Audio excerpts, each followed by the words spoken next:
Welcome to Simple Life. I'm going to take you on a little garden tour for this month and kind of show you where we're at, some of the failures, some of the successes, and three things that I would never do again. Well, I'm going to do a few of them again, but next season I'm not going to do them again. So let me explain. Okay, let's talk about a success. We have a really big success, and I'm really happy with what's going on. Our tomatoes have taken off and are doing amazing. So if you remember, this plant was the plant that was doing really kind of poorly. Now it's still got some leaves that are a little curled, but I still think that has to do with the water issue. And so I've been continuously loosening up the soil around it. And as you can see, it's still got plenty of moisture in it. So I'm not worried about that. And I've been doing very little watering of my tomato, even though it's been in the hundreds. My tomatoes have had plenty of moisture deep down to keep them happy. None of them are looking bad. None of them are looking like they're lethargic or anything like that. This one plant, and I know what the issue was, is that sprinkler head and the one over here overlap right over this plant. And so it was getting double doses of water. That's why this plant was unhappy. But currently, this plant, despite being a little overwatered, is doing really good. The color on these leaves is really good. We have some nice good sized fruit. Now this is also beefsteak. This is an heirloom variety, so this is not getting, the plant is not growing as quick as some of the other varieties that I have, and I'll show you those, the cherry tomatoes and the canning tomatoes. Those are all doing amazing. Matter of fact, all the tomatoes are doing great. All right, so we got 3 more. Here's another one, and this is gonna have a bunch of fruit on it real soon, as you can see. And once again, really doing good. So I didn't start any of these. These are all bought, but they were bought when they were very small. I think they were like $3 or $4 a piece. This is a sun gold, and as you can see, this plant is almost 4 feet tall now. And I did allow it to split, so we have 2 main leads coming off of this plant, and then it's trellised up. And I actually had to raise my trellis all the way up to 8 feet because, well, it's getting so close that my little J hooks weren't going to be able to do much more for it. Matter of fact, I just readjusted this yesterday, and look, I'm already going to have to wrap it around one more time on this one and on this one. They're growing at like 2 to 3 inches a day, and I'm not exaggerating. That's literally what's happening. We've been in the hundreds, and I guess good, happy, fertile soil plus heat, and they are happy. So I'm not going to complain. And we have some nice clusters of tomatoes coming on, and I'll show you. This plant specifically has, look at all these beautiful little tomatoes coming on. And this one is just a single. I didn't split it off, but if you pay attention closely right here, you can see we are going to have a split. So this one's also going to split. And this one, I don't know if I picked an area to split it or not. I did not. This plant, I haven't decided where I was going to allow it to split. So this is a cherry tomato, but it's a sweet million is what it's called. And the very next tomato, I believe, let's see what we have here, sweet million as well. So both of these are sweet millions. And well, if this is speaking of the millions of tomatoes I'm going to get, I'm going to be very happy this summer because holy smokes, look at that. All right, that's the end of our cherry tomatoes. Next comes our canning tomatoes. And the next 4, as you can see, are looking good. And this one in particular, if you can tell, that is the thickness of my thumb. It's kind of hard, but I mean, that is literally the thickness of my thumb right here. So these are canning tomatoes. Christine specifically asked for this variety, which is a San Marzino, and they're doing good. Right in here, so we have a nice little cluster right here, and everything's looking healthy. We got a couple little buggies in here. I'm not gonna worry too much. Everybody looks really healthy. Nobody looks too stressed. So these are all singles except for this one. We've allowed it to split right here, and we're going to continue to foster that split as it goes up. Now, why am I going to allow these to split so they each have 2 leads? It's almost like 2 tomato plants. The plants are mature enough. The root systems should be deep enough at this point to be able to pull up all the nutrients it needs.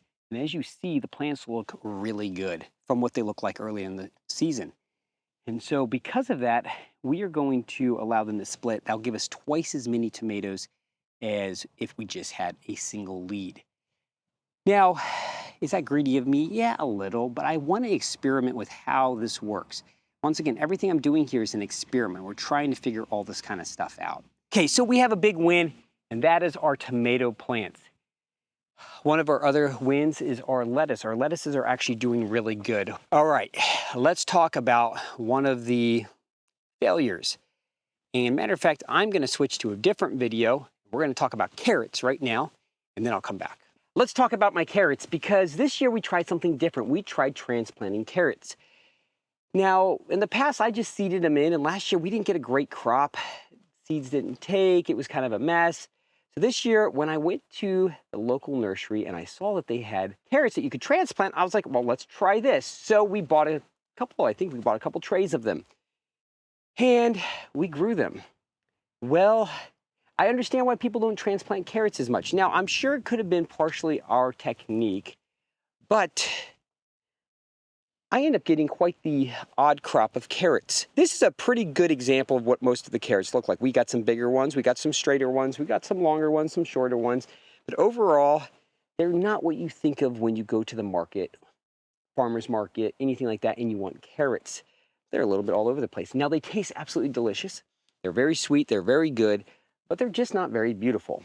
Well, they're uniquely beautiful. What did I learn? Well, I learned that if I'm going to grow carrots, I need to grow them from seed, because the seed will put down the taproot perfectly straight or darn close to it. But I can't seed into my big chunky compost. It doesn't work very well. I've tried it. So what we're going to do in the future is we are going to be working on building out some beds that we can have specifically set up for direct seeding, because my no-till system isn't going to work that great for it because of the chunkiness of my compost. I'm not saying that you can't do direct seed into no-till. That's not what I'm saying. It's just my compost is too chunky for it, and I know that. So I'll have to make some beds that have good organic matter that are a little bit different than the typical organic matter that I'm getting out of my compost. Now, I have done some direct seeding, and I'll show you. And that actually took off really good, but it's a different variety. It's not carrots. Let me show you. So down here, we did a whole entire bed of edamame. And what I did was a little different. I made sure I raked the bed. I watered the bed really good. Then I raked the bed. Then when I was planting, I went over and I kind of had a board that I was kneeling on, and I was compressing the soil.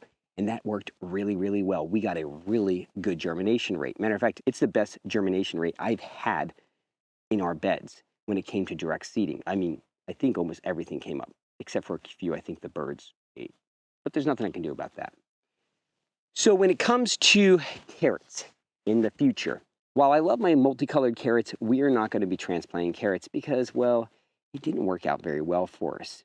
And I think it had to do partly with the technique, but I also think it has to do with, even if you get a perfect technique, the carrot root itself, it's a taproot. And so once you kind of twist or bend that taproot, your carrot's going to be twisted or bent where it's bent when you transplant it. And so because we have chunky compost, it means that even if I lay them in perfectly straight and I get them all tucked in, when I go to compress them, it's going to bend the taproot. And once again, I'm going to end up with kind of some of this stuff where, you know, we have some little bends and wobbles and wiggles in the carrot. Okay, so as you can see, the carrots were here and they are no longer. What we have here right now is iceberg lettuce. Will the iceberg lettuce make it? I don't know. We will find out. But that leads on to another subject. And another thing I learned / failed at. Okay, I was listening to this great podcast called Farmer to Farmer. It is amazing. Unfortunately, the gentleman who did the podcast passed away. And he was talking to somebody about growing broccoli. And the person mentioned it was their favorite crop to grow. Matter of fact, they plant it year round. And I thought, what? How? If I start broccoli right now, it'll bolt tomorrow.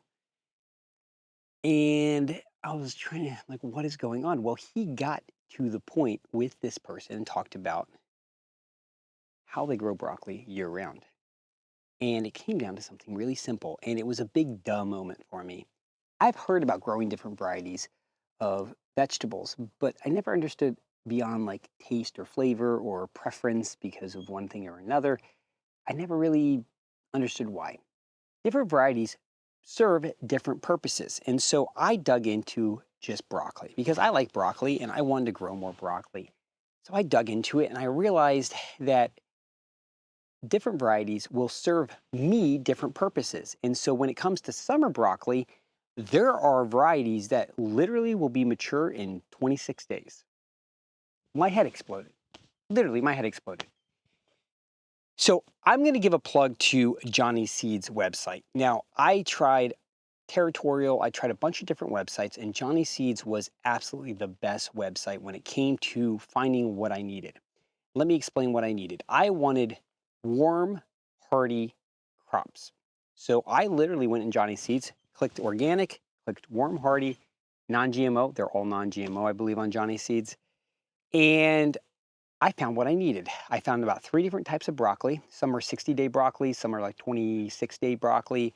I found some different radishes that were all heat tolerant. Well, that's been a problem because I had these beautiful little radishes. I'll show you, I just tore them out.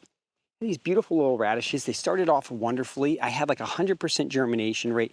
I put them in the ground and they started to form a nice little radish and then they stunted. They stopped. They did nothing else and they all bolted. If you don't believe me, here's another one that bolted. And I tried some of them and they were all very woody. And so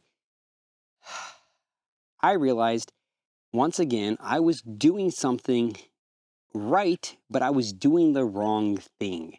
And what I mean by that is I was doing the right thing. I was starting every other week, I was starting some radishes. And guess what? Every other week, I'd get them in the ground, they would start taking off and they all bolt. Variety I had was cold hardy. It was not heat tolerant. Because it didn't take the heat well, they all just bolted and that was the end of my crop. That's when the lights went on and I realized, oh, I can do the same thing for my lettuces. I can do the same thing for everything that I'm having a little bit of issues with. If I find the varieties that tolerate the heat in the summer, I can continue to plant. In turn, I can grow crops all the way through the summer that I was also growing in the spring and will be growing in the fall. And in some cases, will be able to overwinter all the way through the winter as long as they don't get ruined by our rain because we get a lot of rain. That's a whole nother subject, something I'm also learning a lot about, but I figured I'd share. Having different varieties is going to be key to being able to produce all the way through all the seasons. All right, now let's get to my third mistake. And this is one I'm still going to make, and I'll fix it beginning next year. I just don't really have the money right now to deal with it. But let me show you what I'm talking about. I start everything with soil blocks. Now, I know some of my plants I did buy in this year, but almost all my plants I'm doing with soil blocks. And what I did, well, I just did what I saw somebody on YouTube do.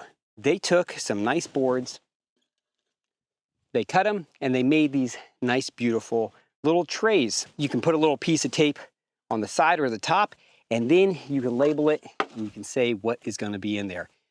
Well, the problem with those wood trays is when you have your soil mix, like I have right here, now this is a little too dry, and when you take this soil mix and you make a nice little soil block and you put it on there, when you're watering, the wood is absorbing a lot of the moisture. It's sucking the moisture out of the soil blocks, which makes it really hard to keep the soil blocks moist enough.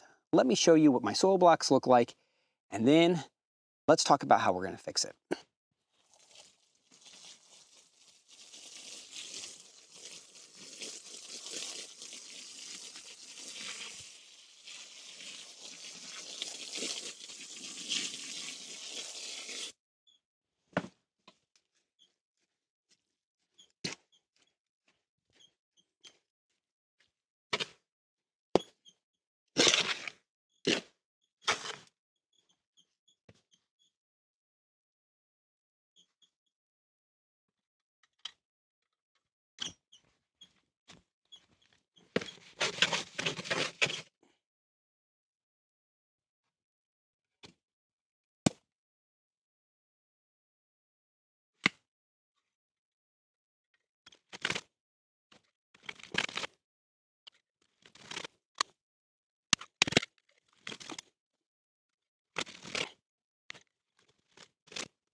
All right, so we have some soil blocks made. That's how I make them. But as you can see, that nice moist soil is now going to sit up against this wood. And this wood is going to absorb a lot of that. Now, one of the things I could do is I could take this wood and I could just soak it in a 5-gallon bucket of water or something like that. But here's the deal. It's really not worth all that effort. I'm going to buy something that is food grade that I know I'll keep for a really long time. And the reason for that is this allows for way too much moisture to escape from my soil blocks, which doesn't seem like a problem until you're having to water them 2 and 3 times a day in the middle of the summer. I'm also putting shade cloth over these to make sure they don't get too dried out by the sun. I obviously don't have a starter greenhouse or a propagation greenhouse.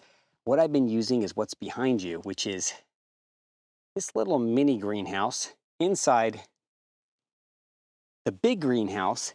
I also have a little area outside that Herman used to use that has some old glass doors that can sit over it, or I put shady cloth over those to help keep the plants cool when it's really hot out.